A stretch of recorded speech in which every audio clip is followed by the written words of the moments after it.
अतिक्रमण करून उघड्यावर मटण, चिकन विक्री करणाऱ्यांवर महापालिकेचा कारवाईचा बडगा. जालना शहरात रस्त्यालगत अतिक्रमण करून आणि उघड्यावर चिकन मटण विक्री करणाऱ्यांची आता खैर नाहीये. महानगरपालिका प्रशासनानं अशा अनधिकृत मांस विक्रेत्यांविरोधात थेट धडक कारवाई सुरू केली आहे.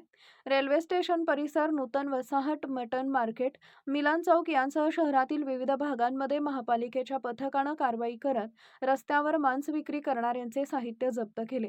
रस्त्यावर अतिक्रमण करून व्यवसाय, उघड्यावर मांस विक्री आणि नियमांचं उल्लंघन करणाऱ्यांना महापालिकेनं आता थेट दंडाचा इशारा दिलाय. जप्त करण्यात आलेल्या साहित्यावर 10,000 रुपयांचा दंड आकारण्यात येणार असल्याची माहिती सहाय्यक आयुक्त विजय फुलंब्रीकर यांनी दिली आहे. अतिक्रमणामुळे वाहतुकीला अडथळा निर्माण होतो, तर उघड्यावर मांस विक्रीमुळे सार्वजनिक स्वच्छतेचा प्रश्नही निर्माण होतो. त्यामुळे शहरातील अनधिकृत मांस विक्री आणि रस्त्यावरील अतिक्रमणाविरोधात ही मोहीम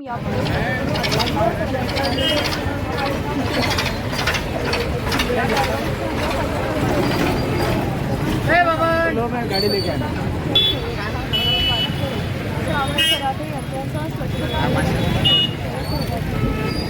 महापालिकेचा